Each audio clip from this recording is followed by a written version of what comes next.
If we're moving at good speed, then a tack is pretty simple. But if we're moving a little more slowly, which happens sometimes when we are near the starting line, or when we're near another buoy, or if we've come into a close situation with another boat, and both people were kind of unsure what to do and waffled around for a little bit, and then decided, all right, I'm going to tack. There's a lot of situations we see like that, right, where we end up going slowly, and then suddenly it takes us like 5 years to tack, and we're not moving at all, and life is horrible. So how do we prevent that? So we know that the way our boat works, or how our boat turns, is we have the rudder in the water, and there's water rushing past the rudder, and when we turn the rudder in the water, we're turning the flow of water over that rudder because the rudder is turned, and so that is what is causing our boat to turn. So if we don't have water flowing over that rudder, aka if our boat is not moving through the water, we won't turn, right? And so we sometimes end up with the situation where we've gone up and are pointing up toward the wind, our boat is not moving, and we're doing the kick, kick, kick, kick, kick turns with the tiller, shoving it over to the side of the boat to use it like a paddle and slowly bring us through, right? And it's just, it's not a good deal. Like, it works, but it's much slower than when our rudder works normally, and it just kind of swoops us right through our turn, right? So we need to figure out how to do it this way, how to do it the swoop through the turn way. So the biggest thing we need to make sure with that is that our boat is moving as fast as it can be. So sometimes in light wind, it can't be moving super fast, but we want to have all the speed we can, right? So one particular situation that I see sometimes is we're coming up to a mark, and today we had wind and current going this direction, right? So people would be sailing upwind toward their windward mark, and they'd be pointing at the mark, and everything is going great, we're about to go around it, but then we actually have current, all the water is moving this way, and so our mark is staying still, but the water plus our boat are moving like this. And we don't realize that. We just notice that I'm pointing my boat at the mark, and my boat is working. My boat is moving.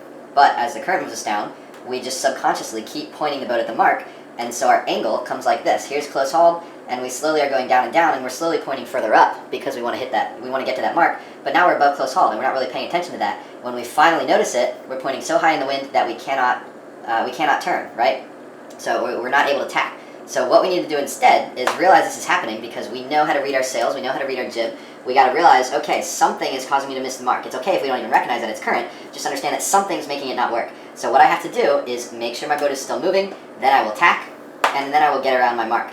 And that's actually going to happen in less time than it will take me to go like this. Oh, I'm not moving, I got to slowly tack, and now I got to build up speed, and now I'll get out, and then I can tack around. As we just need to keep our boat moving at full speed, and it's okay to tack back if we need to.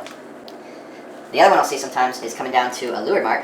Sails are out to go downwind, boat's moving well, we spin through this turn, and often I'll see we don't pull the sails in at all, and then we decide, I need to tack because I want to go this way. I've gone around the mark this direction, but I want to be on starboard now, which is fine. It's a very viable game plan, depending on what you're trying to do. But what we see is that, remember we said earlier, we have to be moving as fast as we can to do our tack. And if we've turned from downwind to close hauled without pulling our sails in at all sometimes, our boat is not moving, right? And so suddenly we've carried through this momentum from the downwind, but we're running out of momentum quickly. And just about then, we reach the spot where we have to carry through momentum to get through that no-go zone, and we have no more momentum. We've used it all up, and so now we're stuck, head to wind, and we're trying to turn out, and then finally we get moving, and then we get going, trim our sails in and stuff. But it would be so much better if we could, as we're going around this mark, trim our sails in. Oh look, now we're close hauled, we're getting our boat moving well, we're moving fast, and then we'll tack. And it's not giving up any distance, we're sailing upwind, which is the general area where we want to go, and we have speed to get through our tack fast, so we won't end up getting stuck head to wind.